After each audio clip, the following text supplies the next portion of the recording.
Hi everybody, Mark here from PondAlgaeSolutions.com. In today's video, I want to go over the 5 ways that you can win the battle against duckweed in your pond. If your pond looks like this, it might be worth a chat. So stick around, and if you stay till the end, I'll share with you the best advice I've ever been given about how to deal with any aquatic weed problem. So stay tuned.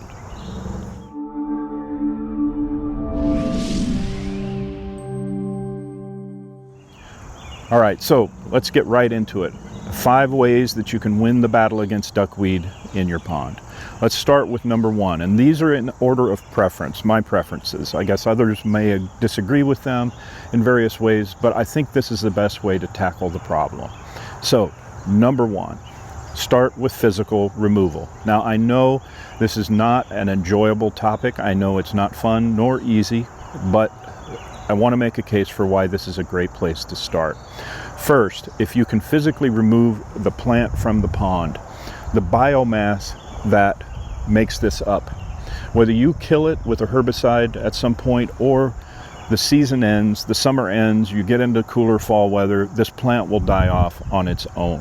When it does, it will start to die off and drop to the bottom, where it will begin to decay and ultimately will become compost, which will be a leach field for more nutrients to feed more growth. So if you can keep it from doing that, if you can keep the buildup of organic material down a bit on the bottom of the pond and basically remove the problem physically, you go a long way in helping to keep the pressure off the pond. Now, the second thing about duckweed that's really interesting is this plant holds a lot of nutrients within it. Nitrogen and phosphorus are abundant, and they're drivers of the growth here. But when you remove the plant from the pond, you actually remove the nutrients that the plant is holding within it at the time. And that too is very powerful because you're able to keep the nutrients down a bit. In fact, it's the only way in terms of phosphorus to get phosphorus out of the pond itself. So it's a very useful win-win thing to get the plant out if you're able to do it. Now, how do you physically do this? It's not an easy thing necessarily, but you will see a number of ways that people have used to get the plant out of the pond. It could be siphoning, using a sump pump and siphoning and skimming the surface. There are commercial skimmers available. You might see drag nets and booms and floats and things that are used to help get the plant into a position where you can physically take it out of the pond. There's a lot of ways to do this. Again, there's commercial and DIY applications that I found at least appear to work well for people. And so I've included some videos, links to videos in the description below here that you can use to check out and maybe get inspired on which way you want to go to try to get this plant out of the pond.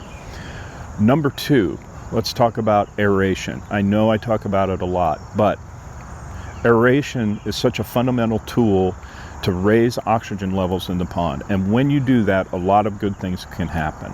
Now, first and foremost, for our purposes, if you have a duckweed problem like this or like this, which you can't see it in the shot, but duckweed is covering this pond, okay?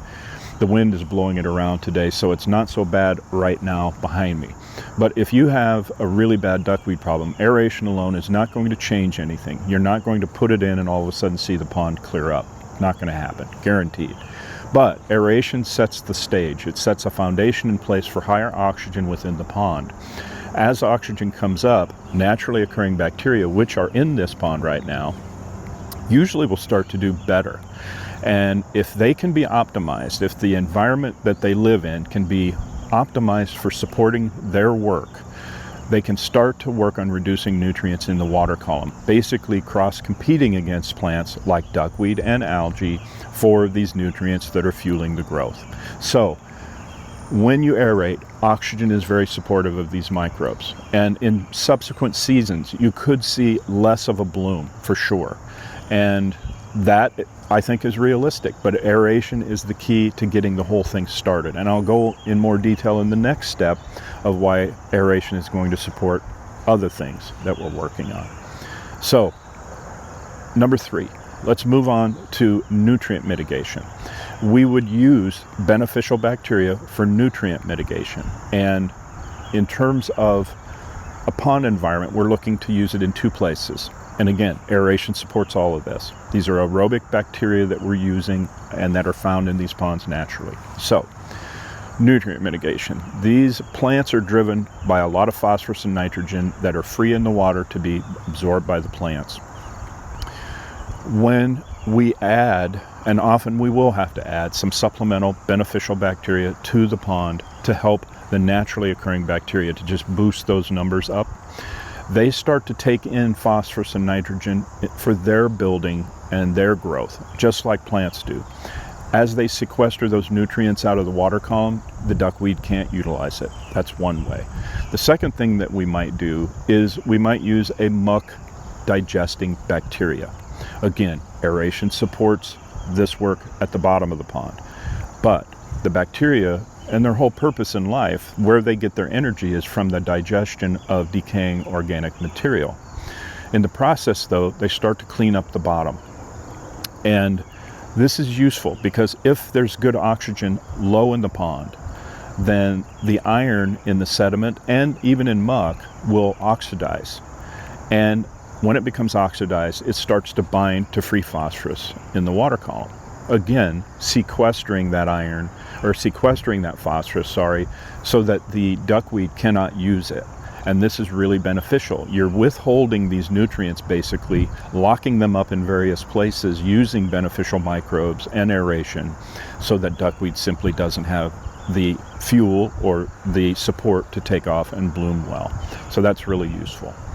Number 4, let's talk about fish a little bit. A lot of people talk about fish. Grass carp are a common fish that people bring up, and they are really good for certain types of aquatic vegetation. But with duckweed, it's a little bit of a hit and miss proposition. The research that I've seen shows that young grass carp, those about 8 to 12 inches in size, are probably the most proficient at dealing with some duckweed. And once they grow, though, they become a little more selective in the vegetation they like to consume, which means that they'll shift over to things like hydrilla and other plants that they are known to eat a lot of. With duckweed, though, if it's the only thing they have to eat and they're in a smaller size, they could help some with it. So check with your fish supplier, see what they think. In the northern United States, it may be the only fish we can utilize for this business. However, there is a better fish to consider, and that is tilapia. This is a tropical fish, so if you live in the southern United States, if your waters stay relatively warm throughout the year, they could be a good year-round option for control of duckweed, and they like duckweed. I once had a gentleman from Canada who had a tilapia farm that he grew the fish for restaurants up in Canada. And what was interesting was he fed them one primary diet, and that was, you guessed it, duckweed. So they do really like to eat the duckweed. However, if you live in the north, these fish will die off when it starts to get colder, when the water temperature drops, and they will burrow in and just die off in mass. They will not survive a winter. So you may need to decide for yourself if they're a good fit for you or not. Check again with the fish supplier to see what they think, and if your water temperatures, your temperate zone is supportive of them, it really could fit well. Stocking rates can vary. I think 15 to 20 pounds per acre was on the low end. It could go higher. Mozambique tilapia are generally thought to be a desirable species, or more desirable than most, but I suspect that all of them will do a good job on duckweed. So we come to number 5. Number 5 is herbicides. That's what's known best for controlling duckweed, or at least managing it. They're not my first preference. However, if you're going to use a herbicide, there are some that are very targeted to the problem. There are 2 types of herbicides, systemic and contact. Systemic herbicides would be something like fluoridone. Brand name would be Whitecap or Sonar. The fluoridone type products are a pond-wide treatment. As the name implies, they're systemic. So if you have a really bad problem, you have to treat the whole pond, and it will kill everything in the pond over time. It's a slower acting herbicide. Contact herbicides like Duckweed are really meant for very limited use, I think. If you have early season blooms where you want to just hit it, spray it directly, and kill it, a contact herbicide is fast acting and something that you may be able to help keep things under control with something like that. I do believe that the best time to treat with any herbicide is early in the season before the plant gets heavy and widespread. But at least there are tools that you can use among those two, and there are others that you can consider using as a possible option to help control the duckweed. So at any rate, those are the 5 things I would consider in the order of preference for working against duckweed in a pond and ultimately hoping to win the battle against it. If you have questions about your pond or about managing duckweed, you can reach out to me at pondalgasolutions.com at any time. I'll be happy to help. And I do want to also mention that I am working on an ebook about managing and working against duckweed in a pond. Duckweed Solutions is the name of it.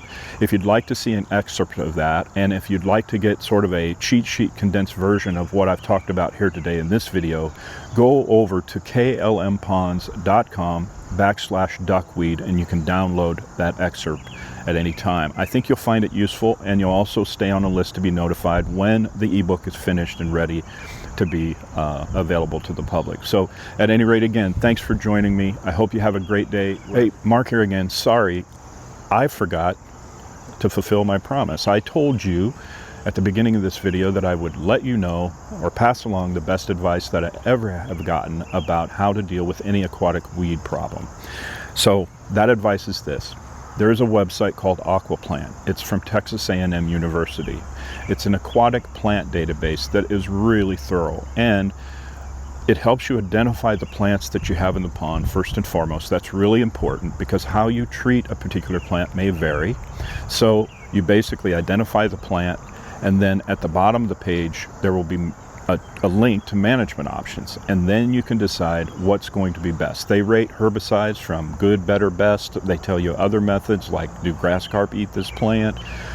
Can you use cutting tools? Is that a good idea with a particular plant? Sometimes it's not.